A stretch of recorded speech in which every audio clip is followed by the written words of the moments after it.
그리스도의 평강이 우리 마음을 주장하게 하는 것, 우리 역시 그리스도를 닮아서 사는 것입니다. 한 몸 된 교회로서 우리가 살아가는 비법, 그것은 다름 아니라 예수 그리스도를 닮아가는 것이고 우리에게 주어진 십자가를 지는 것입니다. 더 깊은 설교, 오늘은 에베소서 1장 2절 말씀으로 서로 사랑하는 공동체 네 번째 평강이라는 제목으로 말씀을 나누겠습니다. 지난주 나눈 말씀으로 넘어가려고 하다가 한 번 더 나누는 게 좋겠다 싶어서 이 평강이라는 주제로 같이 말씀을 나눕니다. 서로 사랑하는 공동체가 되기 위한 성경으로 에베소서를 같이 보고 있습니다. 교회론에 대한 최고의 성경 에베소서이죠. 그래서 같이 에베소서를 나누면서 우리가 바로 새로운 세계인 교회를 만들어가는 자임을 확신하고 있습니다. 에베소서를 바울의 종말론이라는 관점에서 같이 보고 있습니다. 바울의 삶에서 종말을 맞이했듯이 여기 있으신 분들도 자신의 세계의 종말을 맞이하셨지요. 이미 그러한 회심의 사건이 몇십 년 되신 분도 있을 테고 얼마 안 되신 분도 있을 텐입니다. 그 속에서 서로 사랑하는 공동체로 교회됨을 이루어가는 것의 시작은 거룩한 무리됨, 성도라고 했습니다. 그리고 그 성도가 바로 우리입니다. 믿으시죠? 그리고 그러한 성도됨을 누려가는 한 가지로 은혜를 지난주 나누었습니다. 은혜와 평강이라는 제목으로. 그런데 오늘은 평강이라는 주제로 한 번 더 말씀을 나누려고 합니다. 그 은혜를 누리는 방법으로 시편 1편에 복 있는 사람이 누리는 복으로서 묵상을 나누었습니다. 그럴 때에 우리가 시절을 쫓아 열매를 맺는 시냇가에 심은 나무가 된다고 했습니다. 그러한 나무가 말씀을 묵상하는 저와 여러분입니다. 그러한 시간으로 이 예배의 시간이 공동체적으로 말씀을 묵상하는 시간이죠. 매일매일 하나님의 말씀을 묵상하심으로 하나님을 선택하는 삶을 살아가시는 여러분 되시기를 축복합니다. 그리고 오늘 평강에 대한 부분을 또한 같이 나누면서 여러분의 삶 가운데 하나님이 주시는 그 평강을 누리시기를 축원합니다. 평강, 거룩한 성도가 누릴 수 있는 복으로서 평강은 무엇일까요? 히브리어로 샬롬, 헬라어로는 에이레네라고 하는데요. 소위 말할 때 전쟁이 없는 상태, 갈등이 없는 상태를 말합니다. 그래서 우리가 보통 한국식 표현으로 하면 안녕하십니까? 라는 표현을 하죠. 안녕하시죠? 마찬가지입니다. 이스라엘도 샬롬이라는 뜻이죠. 이게 평강이라는 뜻입니다. 다른 말로는 평안 혹은 평화, 피스라고 하죠. 화평, 화목 다 같은 말입니다. 그렇다면 우리는 언제 평강을 누립니까? 최고의 평강의 최고는 하나님과의 화평입니다. 하나님과의 화목이죠. 하나님과의 화목, 예수 그리스도를 믿음으로 말미암습니다. 로마서 5장 1절에 바울은 그러므로 우리가 믿음으로 의롭다 하심을 받았으니 우리 주 예수 그리스도로 말미암아 하나님과 화평을 누리자. 아멘. 믿음으로 말미암아서 하나님과 화평을 누리십시오. 이미 그렇게 누리는 자가 되셨습니다. 매일매일 하나님과의 그 화평을 누리시기를 축복합니다. 하나님과의 평화, 하나님과의 화평은 예수 그리스도로 말미암은 것이죠. 그래서 골로새서 1장 20절에 이렇게 얘기합니다. 그의 십자가의 피로 화평을 이루사 만물 곧 땅에 있는 것들이나 하늘에 있는 것들이 그로 말미암아 자기와 화목하게 되기를 기뻐하심이라 라고 했습니다. 예수 그리스도의 십자가의 피 흘리심으로 말미암아서 우리가 하나님과 화평을 누릴 수 있게 되었습니다.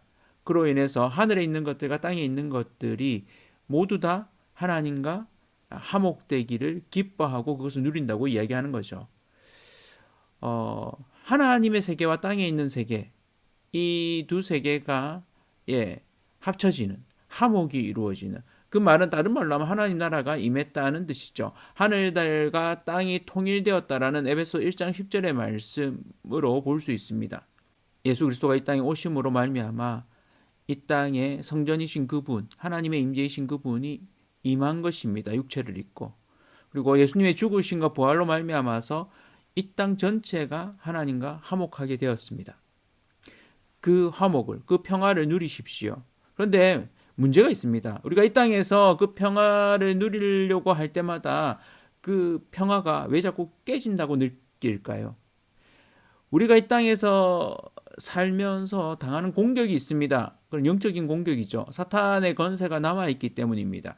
사탄이 우는 사자와 같이 여전히 믿는 자들을 공격하고 다닙니다. 공격을 퍼붓습니다. 그래서 베드로가 이렇게 얘기하죠. 베드로전서 5장 8절에 근신하라 깨어라 너희 대적 마귀가 우는 사자같이 두루다니며 삼킬 자를 찾나니. 실은 우리의 눈에 보이지 않는 영적인 공격 가운데 마귀는 사탄은 우리를 공격하고 있습니다.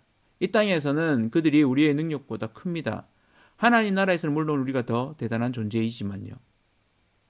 결국 우리가 온전한 예수 그리스도의 재림으로 하나님과 왕노릇 하게 될 때는 그들은 우리를 이길 수 없습니다. 그러나 이 땅에 우리가 살고 있죠. 마귀의 공격에 당할 때가 많다는 겁니다.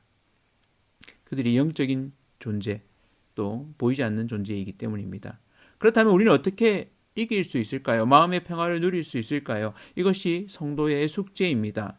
우리에게 이 평화가 이미 임했습니다. 하나님과의 관계가 회복되었죠. 하나님과 화평을 누리고 있습니다. 그런데 여전히 마귀가 우리를 공격하고 있는 거죠. 더 큰 문제는 우리가 이 땅에서 끊임없이 하나님과의 화평을 이미 취했음에도 불구하고 자주 놓친다는 것입니다. 그래서 이 평화를 누릴 수 있는 방법, 골로새서 3장 15절에 그 답을 이렇게 얘기합니다. 그리스도의 평강이 너희 마음을 주장하게 하라. 너희는 평강을 위하여 한 몸으로 부르심을 받았나니 또한 감사하는 자가 되라. 아멘. 그리스도의 평강이 우리를 주장하게 하라고 이야기합니다. 무슨 말입니까?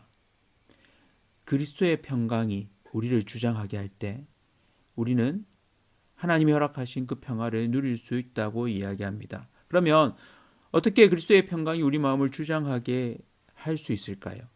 그리스도의 평강은 이 땅에서 예수님이 어떠한 상황 가운데서도 흔들리지 않았던 하나님과의 평화입니다. 화평입니다. 그것을 어떻게 이루셨습니까? 예수님이 그리스도의 평강을 십자가를 통해서 이루셨습니다. 하나님과의 평화를 누릴 수 있는 비결은 이것이죠. 그리스도의 평강이 우리 마음을 주장하게 하는 것, 우리 역시 그리스도를 닮아서 사는 것입니다. 한 몸 된 교회로서 우리가 살아가는 비법, 그것은 다름 아니라 예수 그리스도를 닮아가는 것이고 우리에게 주어진 십자가를 지는 것입니다. 그리고 그 결과로 무엇 하는 자가 된다고요? 감사하는 자가 되는 것입니다. 감사가 어떻게 나옵니까? 보통 상황이 좋을 때만 나오죠. 그런데 그리스도의 평강은 어떠한 상황 가운데서도 감사가 나오게 하는 것입니다. 이 부분이 달라지는 거죠. 왜 그렇습니까? 하나님의 통치를 완전히 믿기 때문입니다. 여러분 삶의 상황 가운데 감사할 거리들이 많으십니까? 물론 그러면 참 좋죠. 그런데 아닐 때도 많죠. 불평할 거리들도 많죠. 그러한 상황 가운데 그 모든 것들을 감사거리로 바꿀 수 있습니까? 하나님의 선하심을 믿기 때문입니다. 욥이 그랬습니다. 욥이 그 자녀가 다 죽고 하루아침에 그 재산을 다 잃어버리고 그의 몸도 상했을 때 그가 뭐라고 고백합니까? 욥기 1장 21절에 이르되 내가 모태에서 알몸으로 나왔사온즉 또한 알몸이 그리로 돌아가올지라 주시니도 여호와시요 거두시니도 여호와시오니 여호와의 이름이 찬송을 받으실지니이다 하고 아멘. 욥은 최악의 상황에서도 오히려 하나님을 찬양하였습니다. 하나님의 신실하심을 믿었습니다. 그것이 바로 평강입니다. 예수님이 십자가에 달리시면서도 주변 사람들을 위해서 기도하셨습니다. 어떻게 기도하셨습니까? 저들을 불쌍히 여겨달라고. 저들이 하는 일을 저들이 모른다고 얘기하죠. 누가복음 23장 34절에 이에 예수께서 이르시되 아버지 저들을 사하여 주옵소서 자기들이 하는 것을 알지 못함이니이다 하시더라. 그들이 그의 옷을 나누어 제비 뽑을세. 이런 상황 가운데서도 예수 그리스도의 평강은 사라지지 않았습니다. 여러분이 예수님처럼 억울한 상황이었다면 어땠을까요? 욥처럼 여러분의 상황이 그러했다면 어땠을까요? 하나님께 화를 내지 않았겠습니까? 나의 상황을 두고 짜증을 내고 그 상황을 바꾸기 위해 애쓰지 않았겠습니까? 왜 내게 이런 일이 생기냐고 하나님을 향해서 욕하지 않았을까요? 그리스도의 평강이 우리를 주장하게 합시다. 그것이 거룩한 물이 됨 교회의 성도됨으로써 우리가 누리는 축복입니다. 하나님으로부터 오는 평강이죠. 그리스도의 평강, 그 샬롬이, 그 화평이, 그 회복이, 그 평화가 여러분의 삶에서 깨어지지 않는 복임을 늘 확신하시고 누리시기를 축원합니다. 그것이 이루어지는 것, 그것을 이루어가는 것, 감사하는 것입니다. 한 몸으로 부름받은 교회됨으로써 우리는 하나님의 통치를 믿기 때문에 감사하는 것입니다. 상황적으로 감사해서 감사한 것이 아니라 하나님을 신뢰하기 때문에 감사하는 것입니다. 그리고 심지어 이 감사를 찬양으로 올려드리는 것입니다. 감사할 일이 많습니까? 좋습니다. 불평할 일이 많습니까? 그렇죠. 이런 상황 가운데서도 감사할 수 있습니까? 하나님의 평강이 여러분을 주장하시기를 축복합니다. 그리스도의 평강이 여러분의 마음을 주장하게 하십시오. 그것이 성도된 우리가 누리는 축복입니다. 성령의 한 몸된 교회로서 성도가 누리는 축복이죠. 어떠한 상황 가운데서도 감사하는 자가 되십시오. 자녀가 대학 입시에 실패하는 믿는 부모가 이렇게 기도드렸다고 합니다. 하나님, 저희 가정에 이런 어려움을 주심을 감사합니다. 안 믿는 가정에 주셨다면 그들이 감당하지 못했을 텐데 우리로 감당하게 하심을 감사합니다. 라고요. 쉽지 않죠. 우리는 일이 잘 풀릴 때 감사합니다. 삶의 어려움 가운데 평강이 깨어지기 쉽습니다. 하나님의 평강은 그 모든 상황 가운데서도 감사와 찬양으로 그것을 넘어섭니다. 그리스도의 평강이 저와 여러분의 마음을 주장하게 하십시오. 하나님 앞에 감사의 제목을 적으시고 그것을 가지고 기도하시는 여러분들 되시기를 축원합니다.